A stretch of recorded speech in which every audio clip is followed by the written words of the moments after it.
Okay, our final speaker, many of you know him. He doesn't really need much of an introduction, but I'll just briefly tell you what he's been doing recently. He has been to Baghdad and to Kuwait recently on a mission to free American and French, English hostages. He's met with Saddam Hussein for 6 hours. He's also met with the Foreign Minister Tariq Aziz. After the August 2nd invasion, he was the first person to go to Kuwait and get out American hostages from that occupation.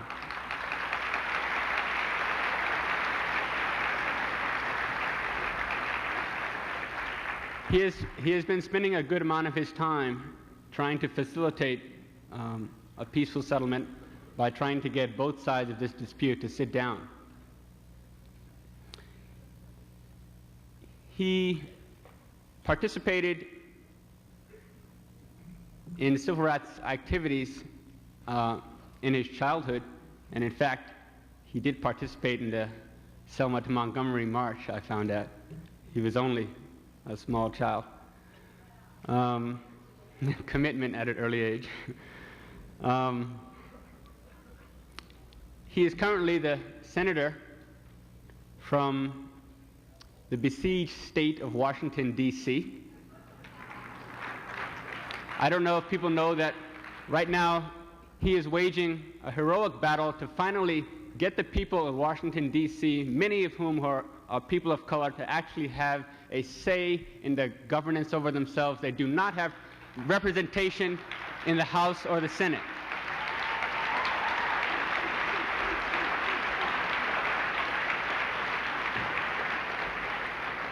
And he would hope that as many people as possible can contribute to that effort and make him become the legitimate senator he should be, representing more people than senators in 5 different states. So let's hope that Jesse Jackson is the next senator of Washington, D.C.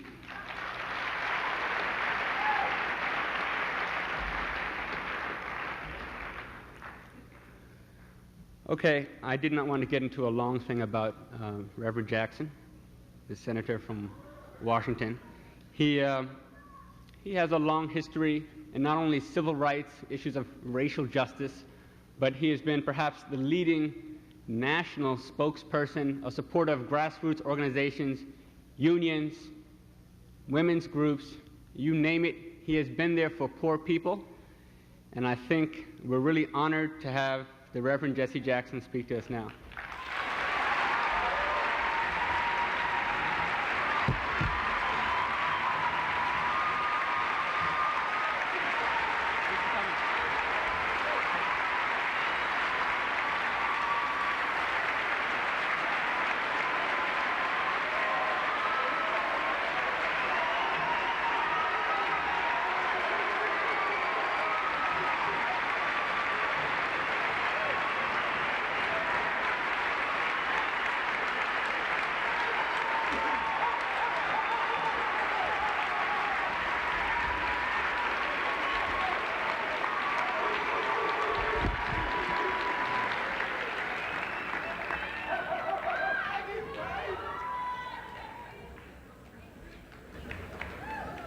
Let me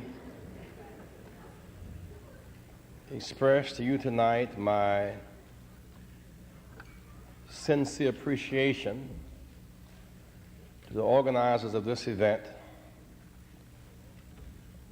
for allowing me to participate in this historic event,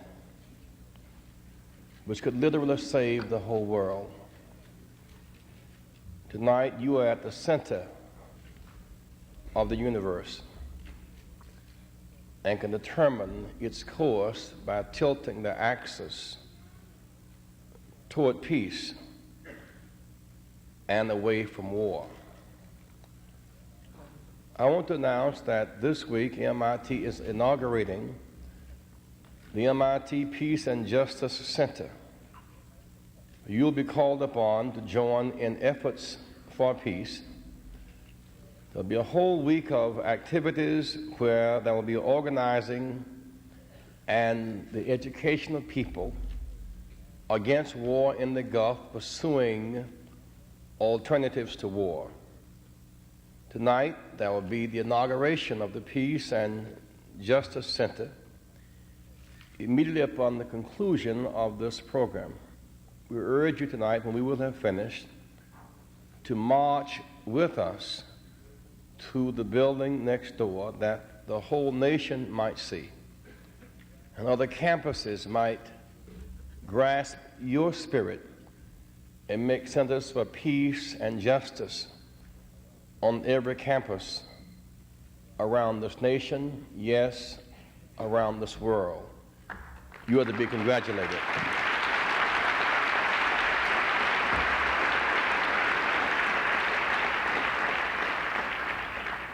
To those of you who are in here tonight, and to thousands of others who are connected around this campus, your concern and your sense of desperation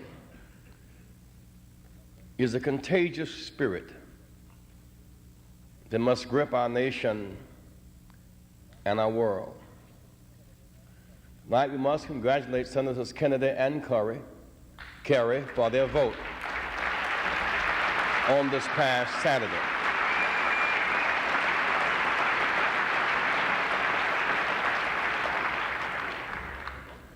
When we think of Dr. Martin Luther King Jr., tonight is the eve of his 62nd birth date. Tomorrow should be a day for worldwide celebration of the birth date of the apostle of nonviolence and peace, not the day for showdown, for world war, while we hold our breath, bated breath, of world peace. Peace and justice are indivisible. As we pursue this quest to change our nation's political mindset, as I painfully reflect upon the voting this past Saturday, we lost the vote in the Senate by the margin of defected Democrats. One Republican Party is enough.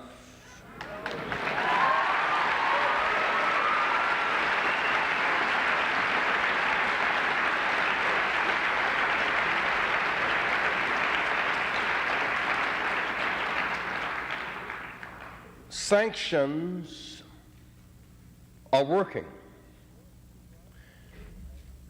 What's the rush for the artificial date, January the 15th? There was no cutoff date to end apartheid in South Africa.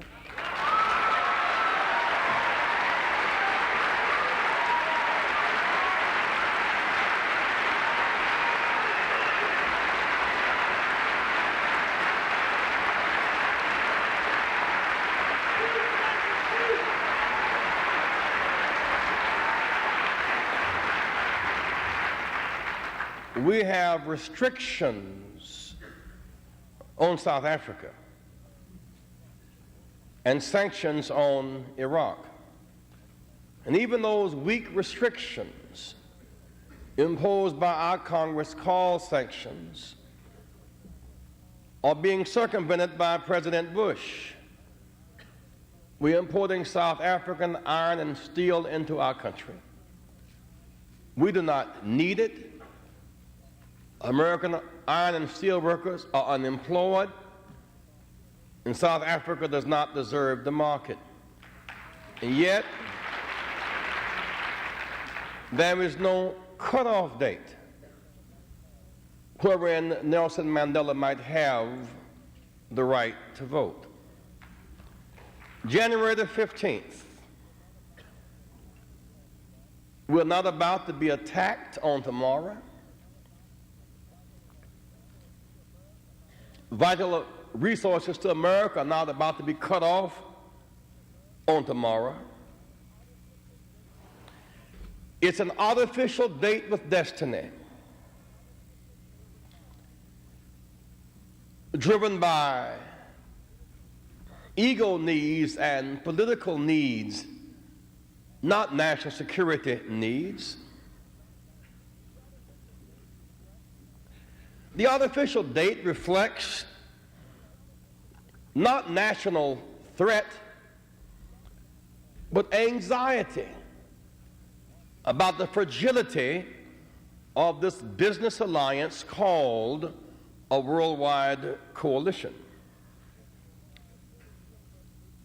If we truly support UN resolutions, which is a new idea for this administration,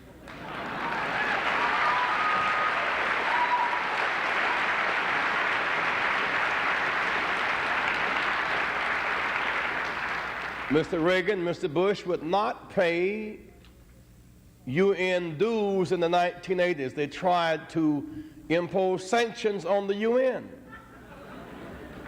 If we support the UN, let's pay them the $600 million that we owe them in back dues, so the UN can be used in Liberia and other nations around the world where it is needed.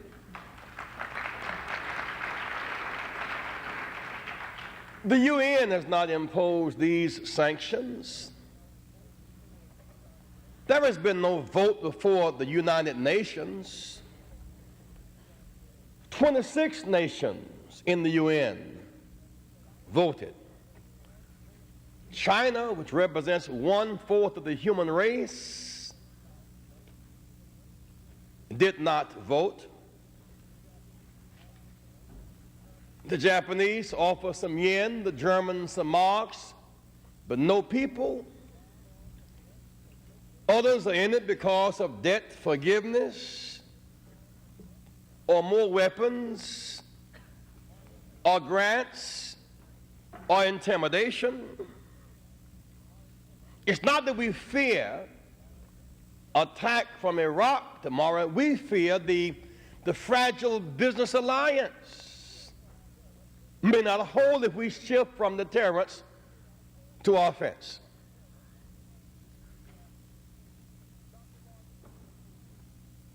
Dr. Martin Luther King Jr., his legacy is a call to action, a call to leadership, to not follow opinion polls, but to mold opinion. Vanity calls us to popularity. Politics calls us to expediency. Morality calls us to do the right thing. Bold leadership, new direction, and action. The issue in the Middle East tonight should be the goal to get Iraq out of Kuwait, not the date. The focus must be the goal, not the date. The bombing would kill thousands of Kuwaitis, Iraqis, and Americans. It would invite world seduction into war. The bombs fall on the Iraqis. If they hit at Israel, it will respond in its interest. To do so, it must fly over Jordan and Syria. They will respond. The war will not just be fought in the Middle East.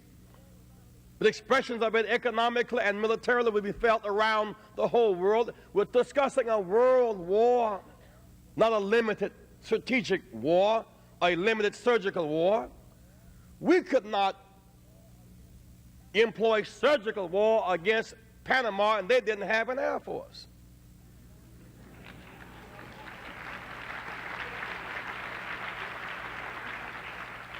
And for those who believe in surgical bombing, let them hold the building. Let them and their children hold the building while the bomber takes the building away and leave them standing. For those who believe in surgical wars and hits. If we win the bombing war, we then must remain and occupy that which we bomb. We must then occupy Kuwait and Iraq, as we're now doing Panama.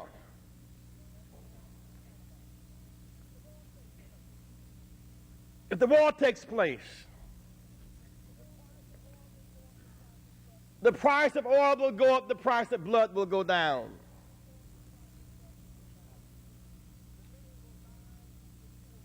The many will die, the few will prosper.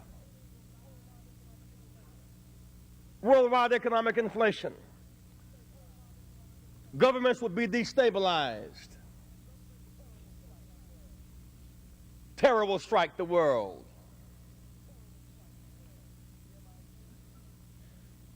MIT, do the world a favor. Don't just protest war. Make war less likely by committing yourself to study war no more.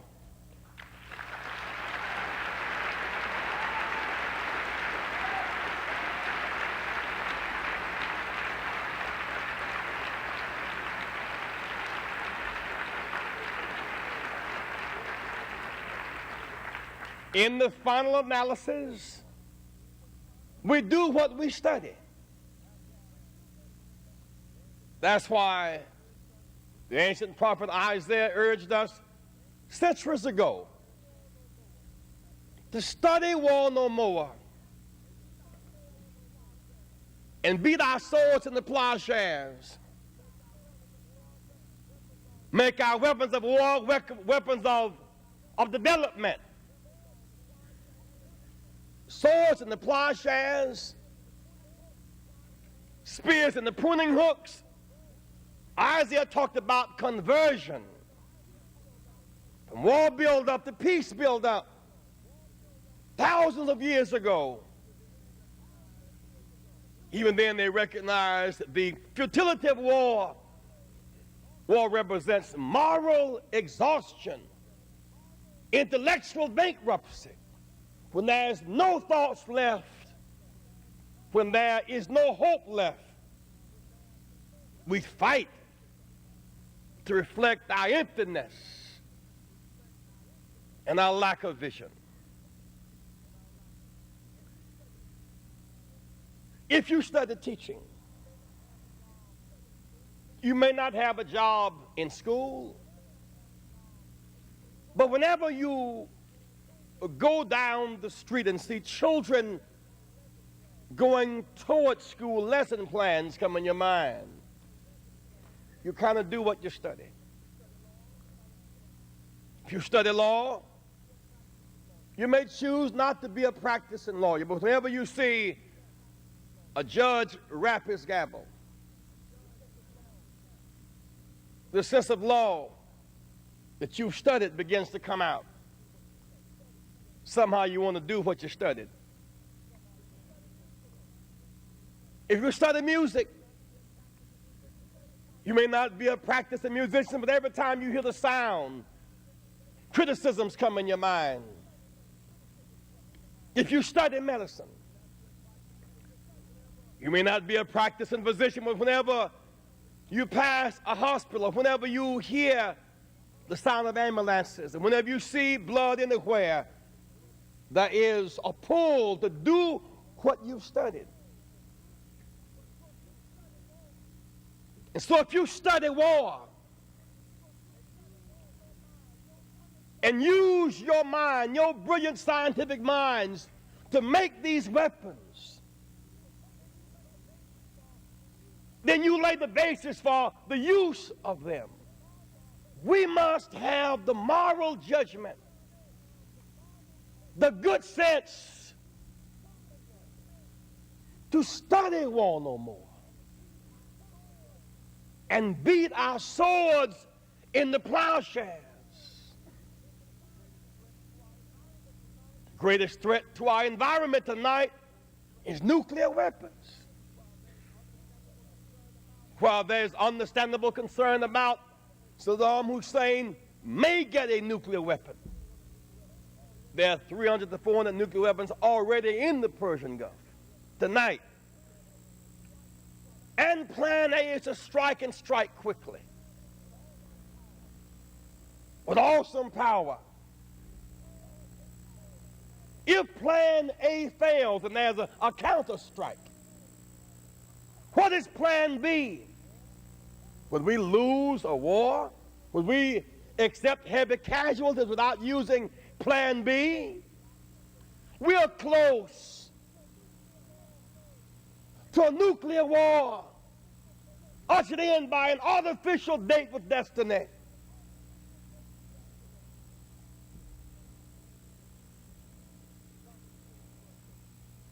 Dr. King's birth date. Maybe his vision, his prophecy will be the saving grace, the redemption of our nation and the salvation of our world tonight. I remember, along with a group of staff members, being with him on his last birthday.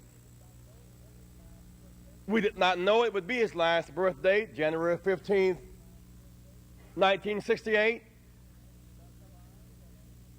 We did not realize that April 4th, 1968 would be his death date. His last date on earth was spent focusing on organizing unorganized workers, economic justice for the least of these, social justice for everybody. But on that birth date, I remember it so well. That morning he had breakfast at home with his nuclear family, his wife and children. He came to church around 10 o'clock in his work clothes. There we had with us a small group of whites and Hispanics and Native Americans and people with whom we'd never worked before, organizing a poor people's campaign. He knew a way to end racial tensions was to raise up the issue of economic justice and make everybody secure.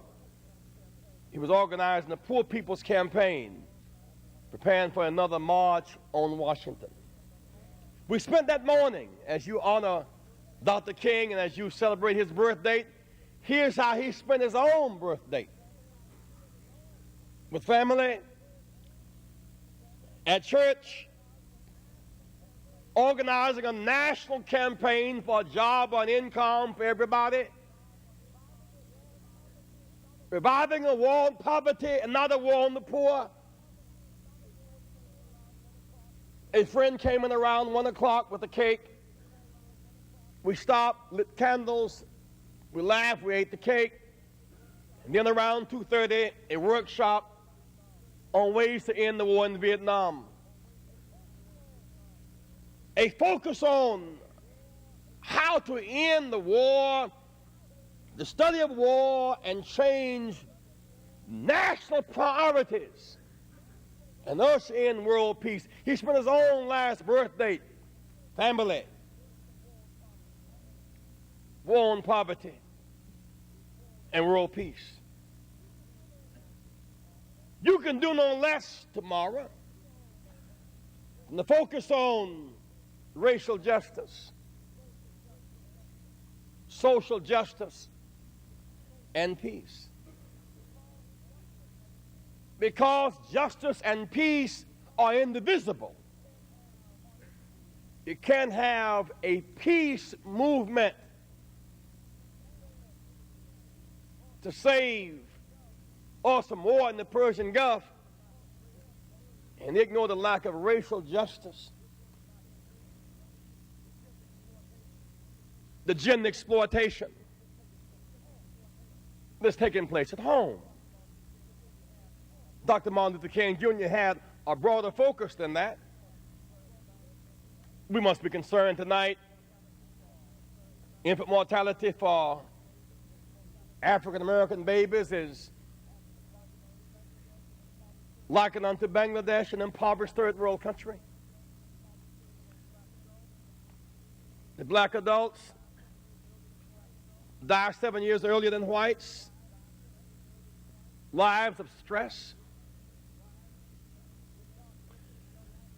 The incarceration for young African American males is 4 times greater than that of South Africa.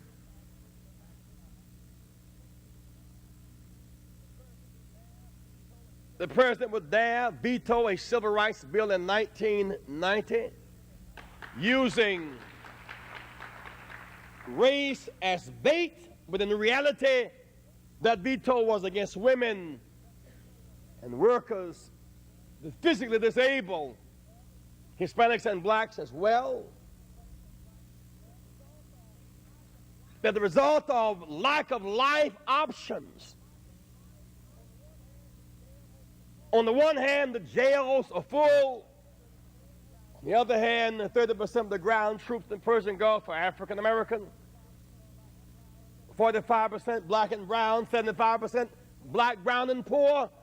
Those who made the judgment on Saturday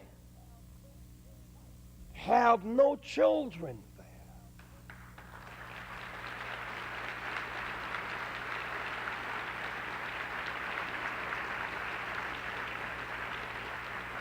And because of lack of racial justice, if the war breaks out, the black and the brown and the poor will burn first in the Gulf, and their parents will freeze first because of economic inflation at home.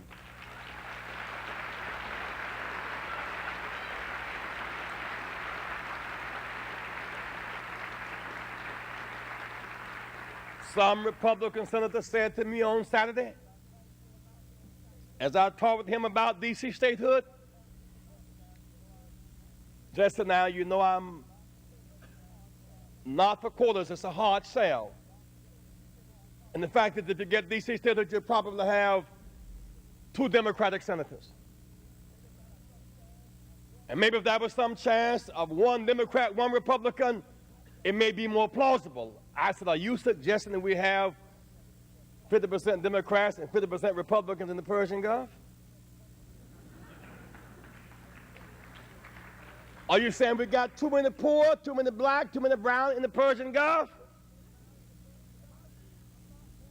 If our youth are not there based upon their political party,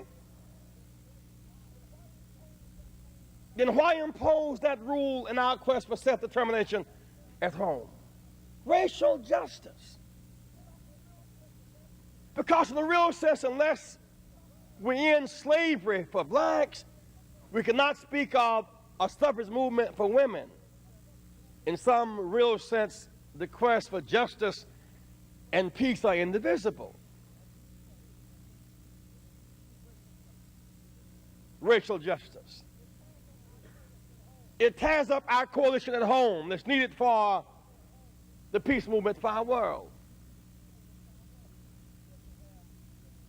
Jesse Helms this year used the shaking white hand theory. White hand about to get a job, shaking, and as was about to get the job, the strong black hand pushed it back. If that strong black hand had a basketball in it, his name was Michael Jordan, it's all right. If that strong black hand had a football in it and his name was Bo Jackson, it would be all right. If that strong black hand had a rifle in it pointed at Iraq, it's all right. But if it's trying to go to college to get a job, is seen as a national threat.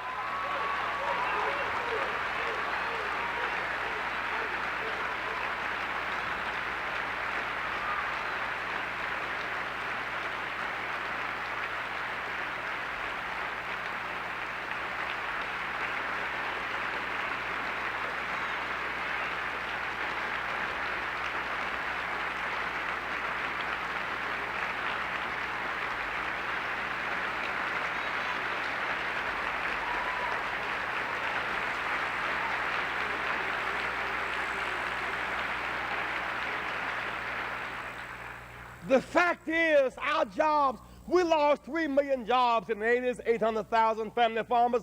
They did not go from white to black. They did not go from male to female.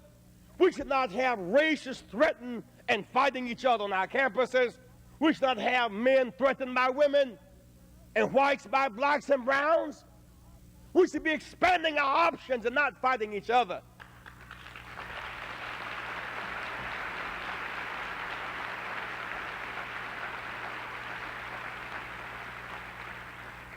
Where did the jobs go? They didn't go to abandoned urban ghettos and barrios. The shoe industry from the New England area went to the Far East, not to the ghetto. The Nike tennis shoes that Michael Jordan wears, the Reebok shoes, the LA Gear shoes, are made in Taiwan and South Korea for $10 a pair and sold here for $160. They didn't go from white to black. The VCRs that we use, they didn't go from white to black. There are no American-made VCRs. The Zenith Electronics jobs that were in Chicago, they didn't go from white to black. They went to Mexico. Cheap labor undercutting organized labor. There are no American-made bicycles. Swing bicycles are made in Taiwan. Hear me, my friend.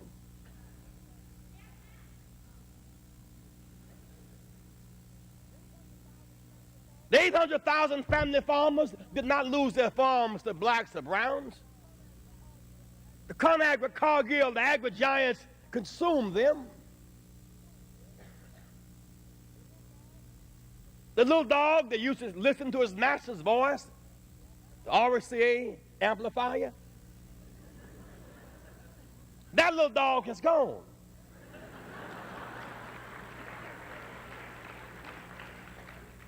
That was an English-speaking trained dog.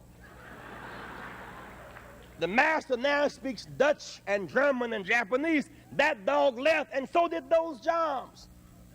And I might add, the Dutch, the German, Japanese, they did not take our market. We sold it in a trade-off. We chose to make,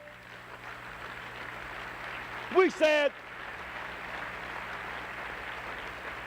there is no basis for Asian bashing. The Japanese did not take our jobs. The Germans, the Dutch did not take them. We made a macho trade-off. You are not allowed to make missiles and B-1 bombers, the big stuff.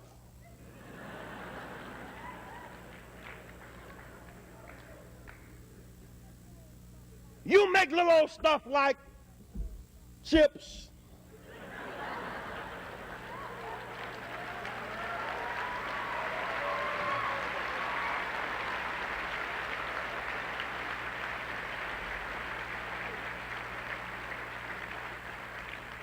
VCRs, Honda, Toyota, Saturn. You make little old stuff that everybody needs. We make big old stuff for which there is no consumer market. And so now we got weapons that nobody wants. And they're making products that they cannot make enough of.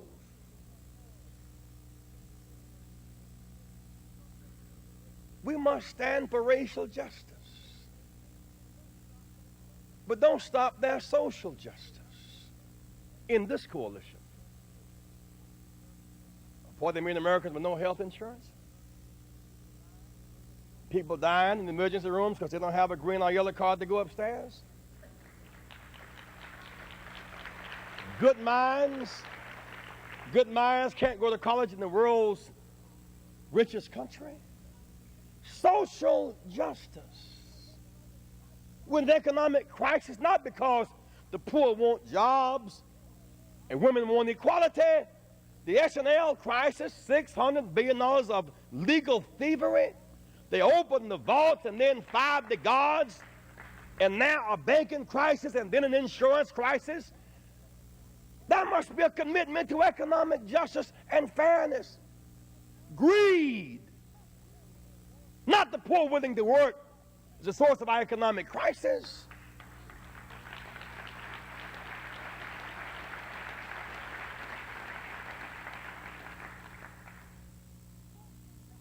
Social justice,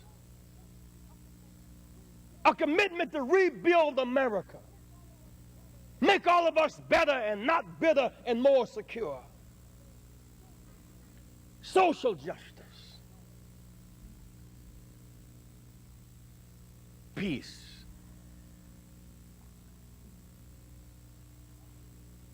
I was in the Middle East about 3 months ago.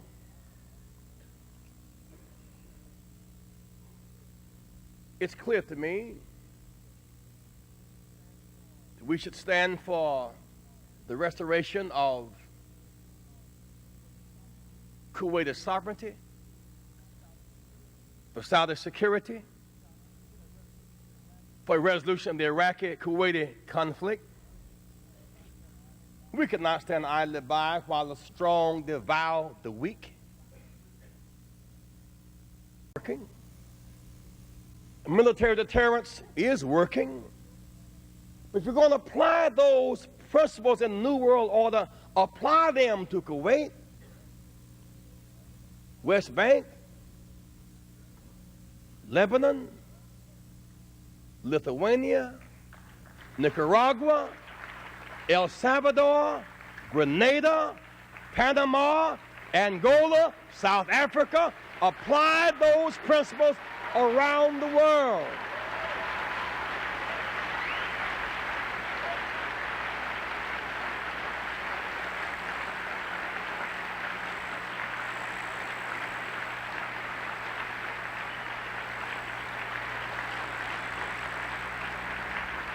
We lose our moral authority selectively applying those principles. What about the blood in Tiananmen Square?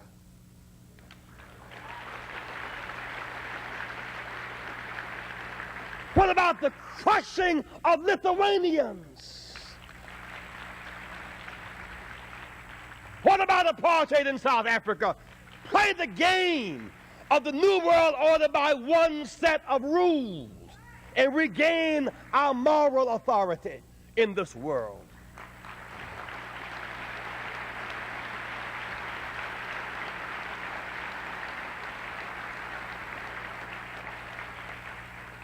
What about the cost of this war?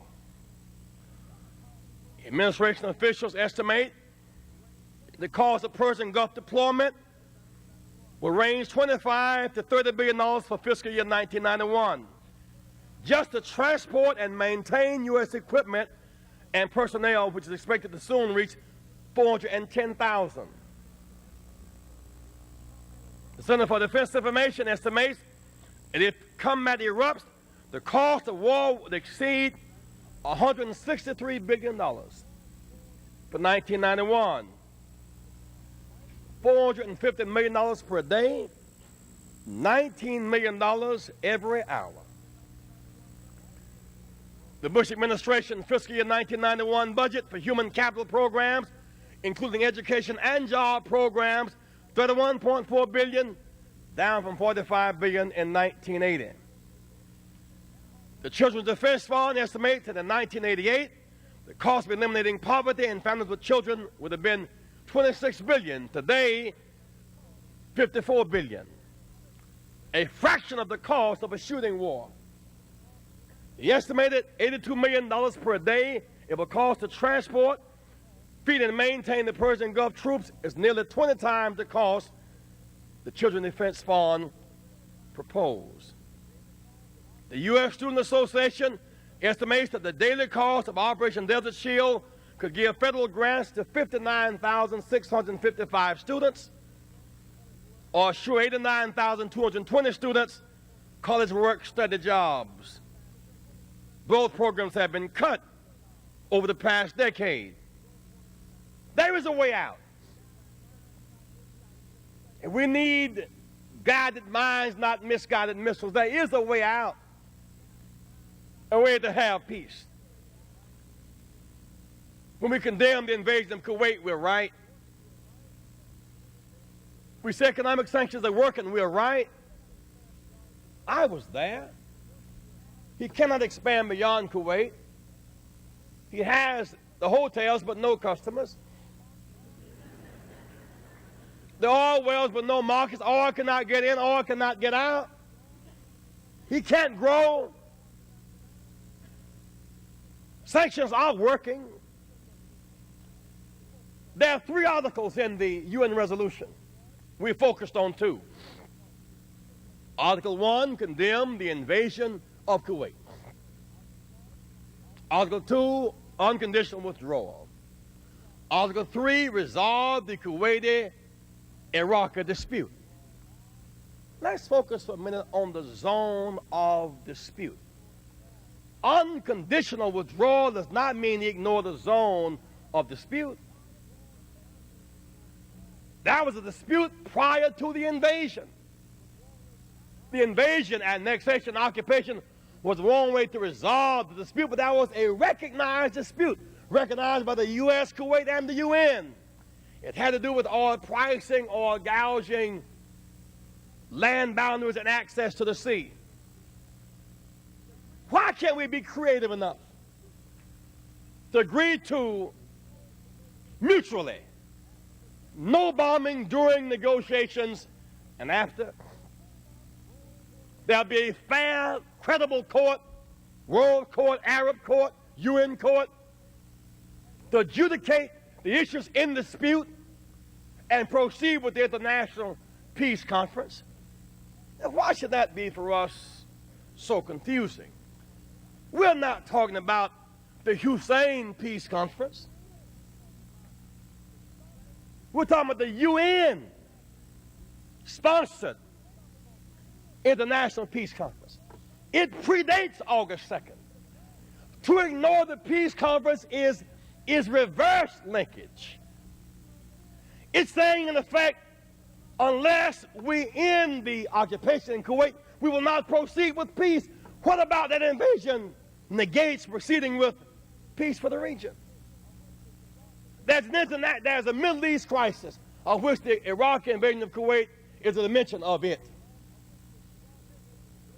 A commitment to no bombing, a commitment to negotiate in the zone of dispute, a commitment to an international peace conference.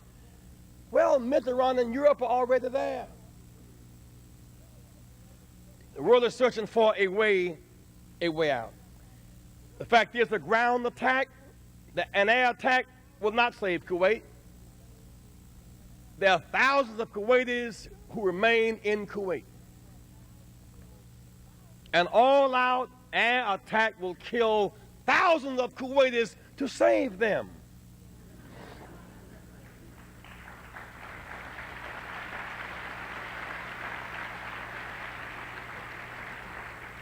If we bomb Kuwait and Iraq, and if we win, we then must stay there while they redevelop. Stay there in Iraq, as we've had to do in Panama. Suppose we win, then occupation, then global animosity, then unlimited cost. If we attack Iraq, and they shoot at Israel, they must respond. To do so, they must fly over Jordan and Syria. If they become directly involved, Mubarak cannot restrain the feelings of the Egyptians. If the war strikes in the Persian Gulf, we'll feel the impact economically and militarily within our own country. Why risk a world war using overkill and misguided missiles when we have the use of guided minds at our disposal? I'm sincerely convinced seeking Kuwait's sovereignty, regaining it, is the right thing to do. But my friends, as we fight for self-determination in Kuwait, this great principle, self-determination, well, I'm U.S. Senator from Washington. I sat in the balcony of the Senate on this past Saturday, watching us fight for the self-determination of 200,000 Kuwaitis and 600,000 residents of Washington cannot vote.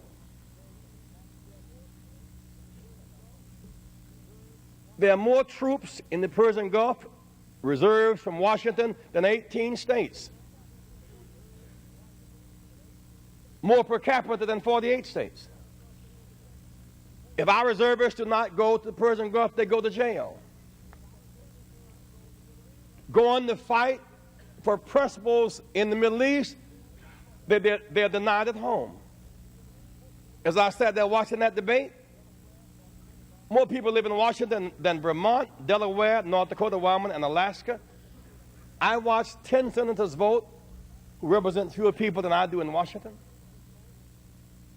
We pay more taxes than 10 states, which have 20 U.S. senators. They could vote and we could not. In the name of self-determination, the feds occupy 50% of the city, and the diplomat is tax exempt. 60% of the income cannot be taxed at the source. And so we subsidize the feds and we subsidize the suburbs. Self-determination. Don't we have a right to vote? In South Africa, you can vote in Soweto for your local officials to administer Soweto, but they can't vote in Pretoria.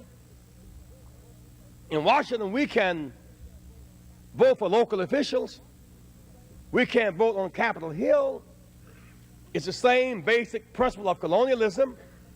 We want the principles of self-determination applied all over the world, yes, beginning at home.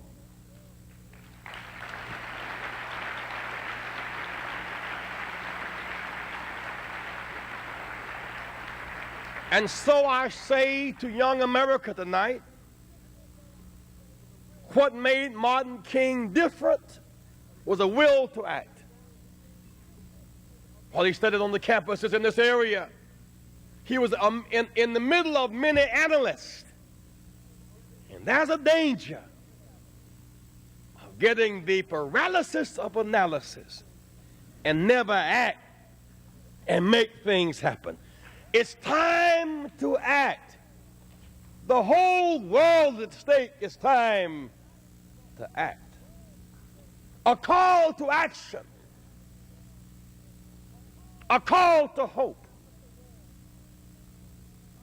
Don't surrender to war. We must not be morally bankrupt. We marched too long. We've been jailed too much. We died too young. We've seen the futility of war. You could be looking at your final exam unless we choose peace over war and negotiation over confrontation. I urge you tonight to study war no more. Beat your swords in the plowshares, your spears in the pruning hooks. Let's turn to each other. And not on each other. And let's love and respect each other. Justice for the Kuwaitis. Security for the Saudis. Coexistence for Israelis and Palestinians. Rather than co-annihilation. Freedom in South Africa. Peace in El Salvador and Nicaragua. End of the bloodshed in Liberia. No more war in Angola. Democracy in China. End the killing in Lithuania. Let's make the whole world more secure. And let's be better and not bitter. And be driven by suffering and serving and sacrificing that which is good and right. Rise above racism and sexism and anti-Semitism and anti-Arabism and Asian bashing. This is the generation that the Lord hath called to choose this day to save the world, literally, for our children and our posterity. Let no street miss the pitter-patter of our marching feet. Let no school miss our powerful discourse. Let every politician be on notice that we choose life over death. And through it all, and it will be tough, keep hope alive. Don't give up. Keep hope alive. Don't surrender. Keep hope alive. Study war no more. Keep hope alive. Save the children. Keep hope alive. Stop the bombing. Keep hope alive. This is our world.